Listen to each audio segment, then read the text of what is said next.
This city has stories, and so do we.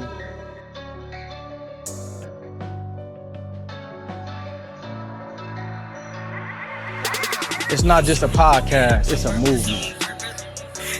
Real stories, real people, real purpose. Real purpose. Pull up a seat, get comfortable. Let's talk purpose, pain, growth, and everything in between.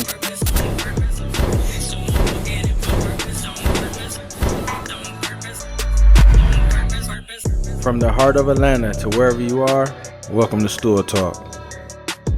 Let's walk it out in purpose together.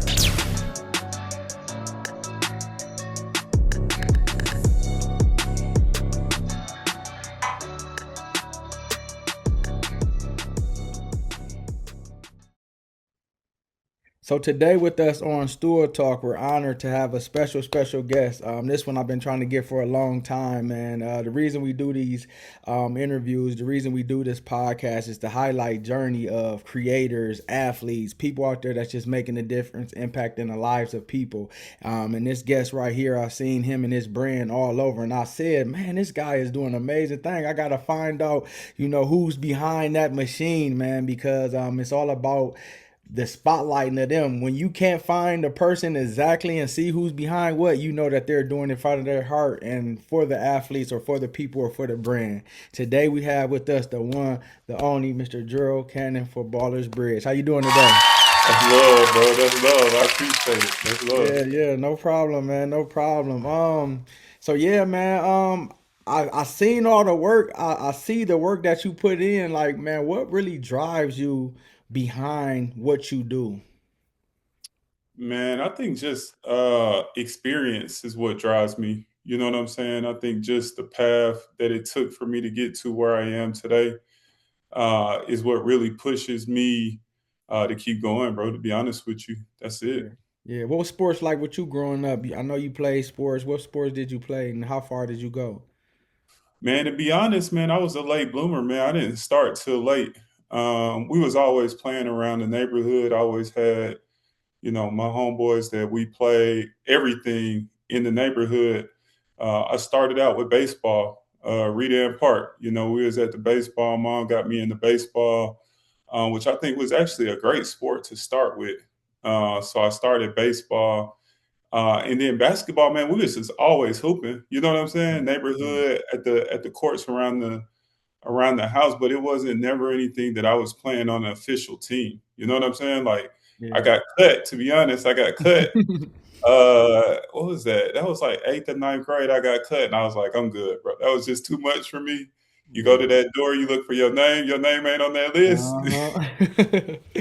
Right. Crushing. You know what I'm saying? Crushing. So I shut it down after that. I was like, oh, I'm straight. I ain't never going through that again.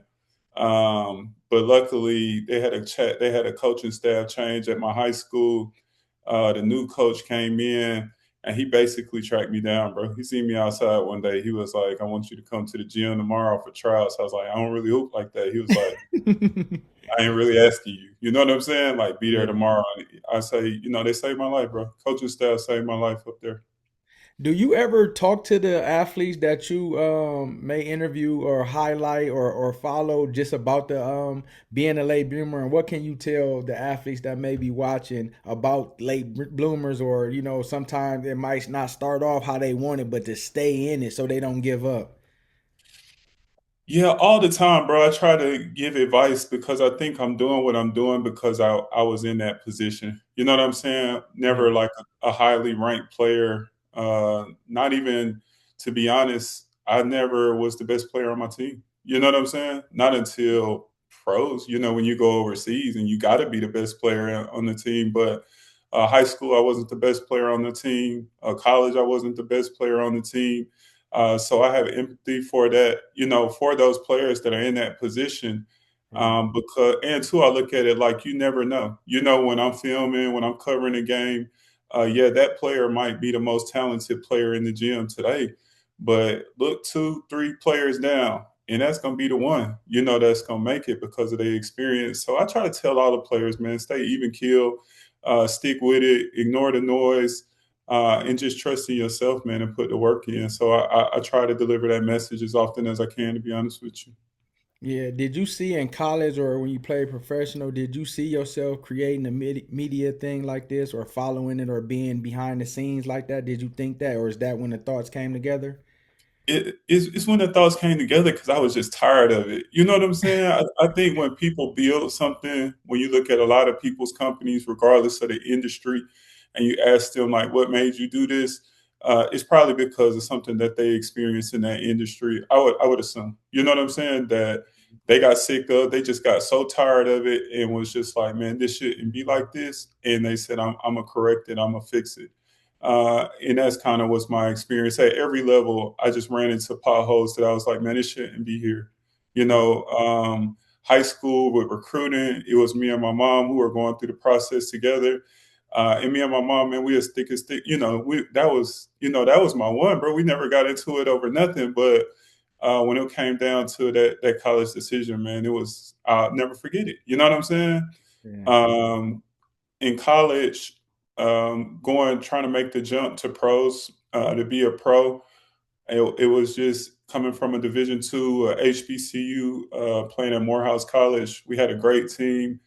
We did great things, but trying to make that jump to be a pro when you're not a Division I, highly sought after school. Internationally, when they're evaluating who should they bring over, who are they going to make their investment in, should I go after this D2 kid or should I go after somebody who's at, even if it's a mid major, Western Yeah. Kentucky or, Eastern Michigan? I think I'm gonna go because they D1. So it was a battle with that, and then being overseas and making the transition from team to team. If you're in Japan and you're in Asia and you're playing in Asia, now you're trying to go and play and get into Europe. How do you go about doing that? And in that whole process, picking it's just a mess, bro. So that's just throughout the whole process. I was just like, okay, that needs to be fixed. That's too tough. That's difficult, and that's what drove me to build Ballers Bridge. Yeah. And when you created Ballers Bridge, what does that name represent? Like what's the meaning behind that? Why did you choose that? Man, bridge was important to me because of the connection piece. That's Again, dope. feeling like there were a lot of broken pieces along the way, along the journey, and it should be something that connected, and it not just be something in the states. It be something that was more of a global kind of a thing, where it didn't matter if it was a player in high school or a player that was again FIBA overseas or wherever. There needed to be some better connections that were made. And then ballers was just something that I felt like it didn't just apply to basketball. It applied to anybody who was playing sports. We all ballers, we all putting in work. So I Yeah. didn't feel like it just limited to basketball. Basketball was a sport I was familiar with, but when I would go again play overseas, and my team, we had a volleyball team, and I was looking at what the girls volleyball players were going through, and it really didn't matter. Football and looking at what the football players go through, it's not sport specific. So I wanted to be something that was could include everyone. Yeah. How did your brand evolve from when you first started until now, and how is it continuously evolving? That's a good question, bro. I started in 2012, man. So, Wow. you know, I really been at this for a long time. 2012, when I started here in Atlanta, it was just, um, I'm gonna go all in. I'm gonna do this. I'm gonna make it happen. And everything was different. It's hard to just put like one thing to like what was different because I felt like everything was different. There was no social media. You know what I'm saying? Like Right. there is no videos on Instagram. There is no people standing under basket filming at games.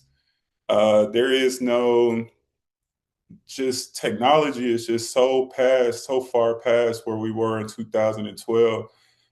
It's totally different, bro. Everything is different. Even Even access to cameras. yeah. Seeing I'm just it blows my mind still when a 14, 15, 17, 18-year-old kid is standing next to me in the gym with a $5,000 camera. It's just like, bro, where did you get that? You know what I'm saying? Yeah. And they're like, oh, I wanted this for Christmas. You know what I'm saying? Like that's not a thing, bro. And it's Yeah. amazing because it's really cool that they are getting that kind of experience that young when they are my age or half my age, they're gonna be crazy, and what they created. So it's really cool to see, and it's a totally different landscape. NIL, like we were always talking about players getting paid, players being able to make money off their likeness.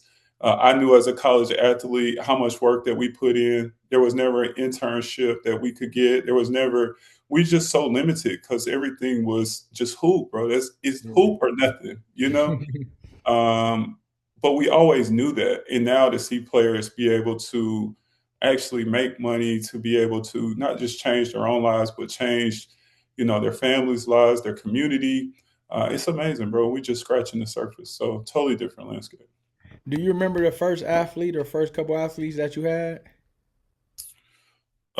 In terms of like going out and covering, Yeah, or what would you say? yeah, Like who was the going top out and guy at that time? yeah. Who was you going out and covering? Like the first person that you did anything with your brand? The first players. Um, yeah, I think if we're talking about big players, definitely locally. There were some guys that was local who we were covering, who were doing well. We would go up to Swanee. A lot of the guys again who are successful in the space now. You see um, like a Jalen Brown. Seeing Jalen very early on and seeing him, sit in the stands and watching him as a high schooler and just how easy the game was for him. I think like guys like Jaleel Okafor, those guys were like number one in the class at that time, very early on. Those are some of the earlier guys that I can kind of think of. That's a good question, though. It Oh. feels like ages ago. Right. Who? What do you look for when you decide into which interview to go after, which athlete, what events you want to cover? What do you look at when you decide that? That's a good question too. I think for all the athletes, man, I think one thing is important is like your body language. Even if it's not going well, how do you play through that? Nobody's gonna have a good game every game. Nobody, unless you just like super, super out of talented. But even the super talented five stars, they have bad games, but they mask it well because of how hard they play, things that they do to make up for maybe not scoring at the time, or maybe they got dunked on. It's a lot in the body language of how that player plays and how they deal with the adversity during the game. That makes me say, okay, that player right there has a chance, to kind of break through the noise and break through the crowd, and they seem like they're really locked into what they're doing, and that makes me want to work with them, whether it be in a game setting, in a workout setting. You can see, and you can kind of identify who are the ones that are really serious about it, and who are the ones that are just kind of going through the motions at times. Yeah. How do you balance like with the athletes to capture the five stars, the under the radar? Is it just the communication that you have with them, the connection, or you might just say, let me look at this athlete, let me go after that. How do you decide which ones, or how do you go after the different athletes that you may interview? Mm, I kind of again for me it's I film the games. I go to events that I know and I know do a good job. People that do a good job. I think in Atlanta it's kind of a cheat code. They make it easy here Yeah. because there are so many events happening. And this is my hometown, so you kind of know the people who are behind it, and they've been doing it for years. So you know it's going to be a good event. They're going to bring in the best. A lot of times when I go film a game, I film the game. I'm more so making sure we get the best shot, and that the highest level quality is captured, of that team, of the players that's out there. I think the real work begins when you come home and you start dissecting the film. When you really start going through clip by clip and really watching who's out there and what's happening. That's when I can kind of start seeing a lot more. How did the player move through that screen? How did the player, again, what were they doing off the ball? Those things that I can't really see all the time at a game just because there's so much going on that I really like the part of it. and being able to dissect it, and then I can start to say, okay, this player right here, and now I'll start going to maybe one or two other games, just kind of make sure they are who I think they are. Yeah, and what keeps you motivated? You got family life, you got work, you got this. You still got to deal with yourself and, have the time that you enjoy yourself and do things that make you grow. How do you balance that? That's the money question, right? That's the question I'm asking everybody every day. It's like, bro, how are we gonna balance this and do what we're doing to try to help others, but also maintain our own health and our own sanity, with everything else that we have going on around us. But man, I just really love what I do, bro. I wake up, I can't wait to get started. I can't wait to hop on again, get in the lab and kind of look at the film from yesterday. I can't wait to get to the game and see the matchups and Yeah, see how this player plays against that player. I can't wait to turn on the game and see what Caleb is doing at North Carolina or see what Haley Swain is doing at Stanford in their games after watching them in a high school game last year and then seeing, yeah. what they're doing now. I can't wait to get to a Hawks game and see Muhammad Gay, who I saw, 10th grade, ninth grade, and then now you playing for the Hawks. So, seeing him in that environment and knowing it's just fun, bro. It's just fun. What's the guy name that plays for the Spurs? He just got his jersey retired from I don't know if it was Newton or Noonan. I don't know if they played him last year, but he number 5 or something. Is it Castle or something? Yeah, Ain't he Steph from? Curry. You Yeah, seen him play in high school? it's a monster, bro. A Wow. monster. That tree of players, when you look at Jalen, Ant Man, Steph Castle, Jabari Smith, that Georgia talent tree, bro, is crazy. And then you Yeah. look at Caleb Wilson, you look at AJ Williams, all the boys side, but it's something in that. You know what I'm saying? Like Yeah. it's something in that those players are not just having success in high school. If you see them having the success and doing what they're doing, you can kind of see it creating success when they get to the league. And Steph was like that. For me, when you watch Steph and you watch Jalen, it almost was kind of tricky because it looked too easy. So it looked like they weren't going hard, but they were just that much better. So yeah, shout out to Atlanta Express and Steph Castle and his family. They super cool. Didn't know him personally, but I was around and kind of watching how they moved, and I felt like they did it the right way. And I asked because I work with the FCA, so I'll be over there with Pebblebrook and they boys team talking to Coach Washington, and I asked him about Colin Saxton, who he coached too as well, that's in the league, and just how he Uh-huh. was doing stuff, or he would just talk different stuff. So he was kind of saying the same stuff about the game. Um, is it anything that athletes need to know that will help them allow the game to come easy? Because I know fundamentals is a lot of things with these youth. As I've been seeing, watching the games and recording in different times, I'm at the game seeing like, dang, this fundamental. If they fundamentally sound, they could even have. They got 20, they can have 40. What could they do to make the game become more easier? And I don't want to miss anybody. You know what I'm saying? Colin Sexton, Sharif Cooper, man. Sharif Oh is yeah, just a yeah, monster. Bro, we can go all day. But I think one thing that the players can do that I think we are, again, scratching the surface on, because kind of like I mentioned, even if you look at 10, 15 years ago, the access to film wasn't really there. And one thing that I caught up on really late, that you asked me, what do I tell players from my own experience to try to help them, is you got to watch film. I never watched film in high school. I never watched film in college. I didn't start watching film until pro level, and it was mind blowing how much of a change it made and how fast of a change it made a difference in my game, just from watching the film. Watching other players, picking 4 or 5 players where I'm like, man, Rasheed Wallace, I'm gonna start watching every move he make back to basket. I'm gonna look at what he does when he go over the right shoulder, look at what he does over the left shoulder. Tim Duncan, anybody who was kind of in my kind of 4 or 5 position, I just yeah. started watching everything. I just started digesting everything. Um, and then watching my own film and being like, "Gee, why would you do that? That was stupid, bro." Yeah. Or, bro, look at that shot. Or look, why would you do that? Or you didn't hustle back. And it made me more conscious of it as opposed to just kind of going on to the next game and being like, oh, that game's over. You know what I'm saying? No, it's not over, bro, because that habit is still there.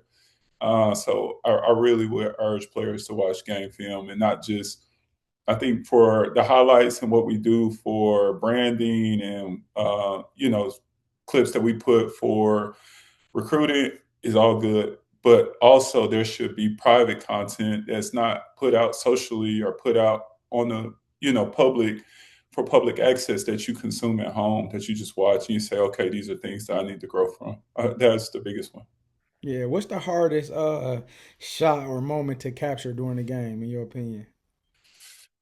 The hardest shot or moment to capture is them big games, bro. When everybody is side by side, you packed in, you're trying to watch out, not bump into the cheerleader. You got the cheerleading coach looking at you like you blocking my girls. You got the coach standing. You got fans. You got the whole line of media. Everybody is trying to squeeze in and get the best shot.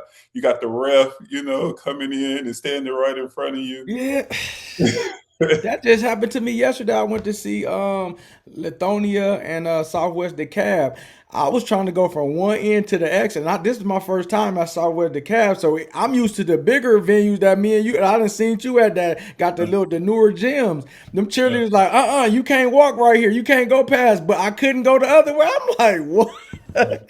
Shout out to the east side. That's Yeah, it was a good game, man. The food up there, man, they had chicken, fish, shrimp, fries. I was like, oh yeah, it goes down. But it was a good game. It was a nice high school atmosphere, like kind of college, like rivalry type though. That's what I loved about it. and old school, like high school, where they ain't no big crazy gym. Yeah, Everybody yeah, on top of everybody. The energy is there. The whole neighborhood came out. Yeah, Southwest, man, they known for pumping talent, bro. They got so much yeah. talent. Um, yeah, those are tough. And when the gym is hot and it's packed and them lights be beaming on you, those are the hmm toughest ones. So yeah, that's what I say. Yep, yep. I'm gonna get you out here on this one. I'm gonna ask you a series of questions. You either pick one or the other. All right, let's do it. Photo or video?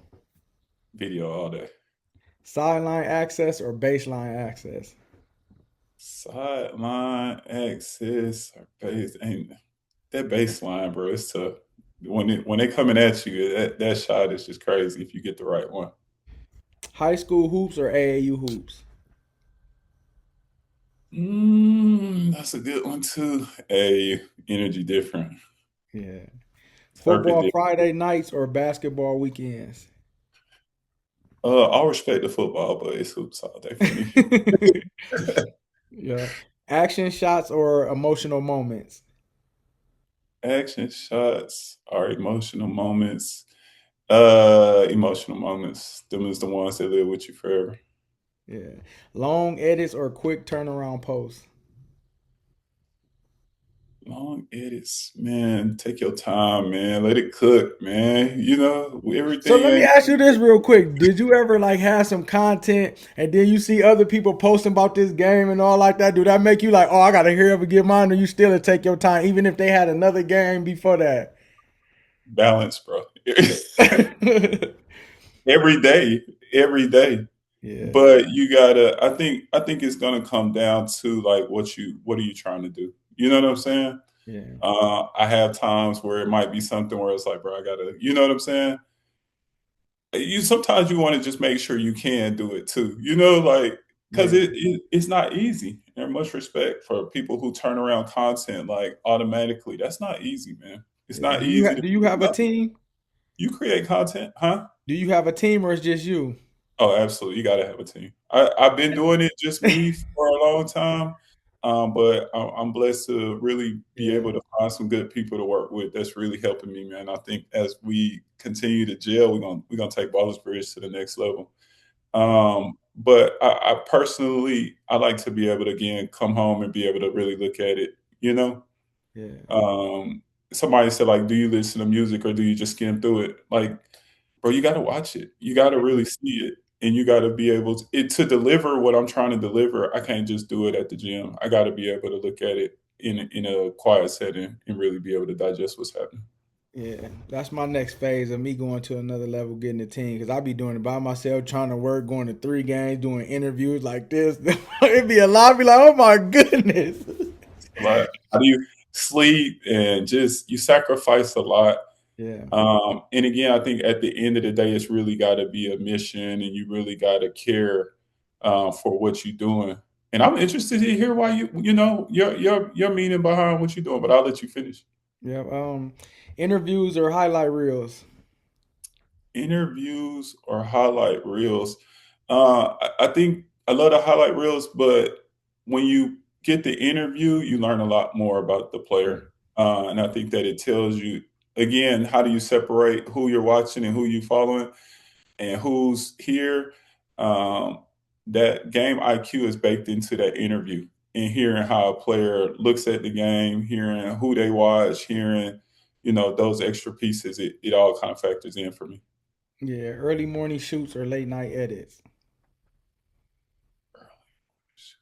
I like to be in the lab, bro. 3 in the morning, house quiet, got music playing, and you all in. That's a great place to be in. Yeah. So the reason I do this is because I want to highlight the athlete and allow their journeys to be heard, like their what's their why they work so hard, like, and just to see the response that other people that look up to that said athlete see the response that it gives for them, and to just let them allow them to tell their story, and it's giving them prep for when they get into the big thing. Now they already interviewed, like a lot of them, this their first interview they did with me, so now when that news people come or ballers bridge come up to them, they ready, they already got it, it's experiencing them, and it's making them feel good. And then I'm encouraging them as well. We Mm. talk faith, we talk about different things, and understand their why. And a lot of them, as they're talking, they're explaining, and they're allowing what they learn or what they know to be heard. So that's what I feel like is a major thing. And just to hear the parents responded like, man, you know what, they're doing great after they interview, because we talk about books, we talk about life, we talk about all different type of stuff. So it ain't just that, and it ain't just the popular athletes. I get a lot of DMs and people say, well, who all do you interview? I interview with somebody that don't even get in the game, because guess what, your story will be the same. Mm. I played with people that I might have got more playing time than them, but later on they went to the National Football League or something like that, because they worked hard, they didn't stop, and they kept going. So, it's just every athlete got a voice, every creative got a voice, everybody that's doing something in purpose, they got a voice. So that's why I do it, in the love for sports that I have, and for people, being able to walk in their purpose. I respect that. You seem as committed to the girls' side as the boys' side. We spoke last time I saw you was at a girls' game. Yeah. Why you put the effort into the girls' side as you do boys? So this here's the thing. So it's like, and when they play each other, it kind of like, man, because I know a lot of them. So when I first started off, like doing the different interviews down here at Georgia, I started off with Georgia Queen Elise. Shout out to Coach Williams and Coach Matiga. So I interviewed their whole team. Mm. This is my first live. I got my wife. She got the camera. I'm interviewing the whole team. So we got all of them. So I started following them each individual through their teams and try to make their games and go like that. For the Mm. boys side with the FCA, I got committed and started with the football side, then with the basketball. But since it was so many of those girls on different teams, that's how I just went there. Like I go see the Pardon County, I got to see Lily, Maya, Hope, like all of them. That's Yep. like 4 or 5 on one team. Then I go over there. Then as it started picking up momentum, reaching out or just getting more interviews like Campbell. I went to a lot of their games last year, so now I'm just continuing to follow them, encourage them, meeting the family. So now it's like a connection, with them. And then back in my hometown, Toledo, a lot of them teams and stuff like that, interviewed them. My guy, shout out to Coach TJ Kaz in Cincinnati. He had a whole soccer team. They was really good ranked. I interviewed the whole team. So now I'm following all of them. So it just kind of going like that. Yeah, that's how it happens too. It snowballs. But I think what you're doing and what you're doing for the athletes, and then too, like kind of where things are going with the athletes again, back to the NIL and to the opportunities that are coming their way. you're preparing them, but I think you're also preparing yourself for big opportunities because this Yeah, style of content is something that's going to continue to grow, and you're going to have a solid base to be able to continue to take off, bro. So much yeah, respect what you've been able to do for yeah. sure. And it's tough because just having like opportunities, being like what it looks like, being by yourself, saying, okay, if I do this by myself, how's it gonna look? Then still having work and all that different. So it be tough, but it's like this year I said I'm going to really, do what I need to do and go on the road. Like the other day, I just went to Cincinnati. I interviewed Bria Jordan, watched her game. She like the number one middle school in the country. She's sixth grade playing up eighth. And then my childhood friend daughter plays for Coleraine High School. She's a sophomore playing varsity all league player. So I got to see both of them went on the road. And then I got Leland McField. She's in Carolina. She's in Carolina. She go to a school down there. She's about to score 2,000 points. So I'm like, let me try to do that. Then shout out to my boy Jeremy Robinson. He got the It Factor podcast. And then even like with you guys are motivating me. That's one thing I was gonna say too before we end. I appreciate you because you give knowledge, wisdom, you ask questions, or you give out like nuggets. A lot sometimes people have something, they don't tell you nothing. They don't be like, do this, do that. You ask them questions, they don't want to tell you, but it's like with you can tell that you love for what you do, and you know what I mean, you very helpful, like you got a good heart for real. I appreciate that, bro. Likewise, that's why I wanted to do it because I could tell the same. Your energy, I think we had to feed off each other. You know what I'm saying? Like, Yeah, especially people who know you only know if you know. Like you said, going to Cincinnati and doing them games and shooting back to the crib. yeah, And once you meet players and you make connections with their families, you feel responsible in a way to do your best, yeah, and to really do what you can to help them. And I think us being former athletes, bro, you know what that feel like to be in them shoes. So you yeah. just want to see the best for them and see them capitalize on everything they can. So it's important. Yeah, how do you go by? Do you like register with the schools to get the access pass? Because I know, like, I got a pass to show that I'm media, but some people write me down on there. Some people see it, let me in. Some people I just pay because it's for the kids. I don't really matter. It don't really matter. But like, how do you go about as far as getting the access so you don't have to worry about it with no schools and stuff like that?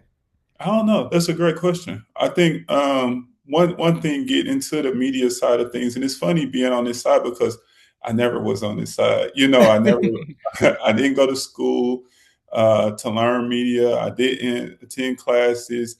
I just been learning as I go. And when I started, I was really disappointed in the lack of diversity that I saw in the space, and then too, kind of how the treatment, on the media side of things, and no real explanation for, nah, you can't come here, or nah, you can't, nah, this is this. It's a lot of no's.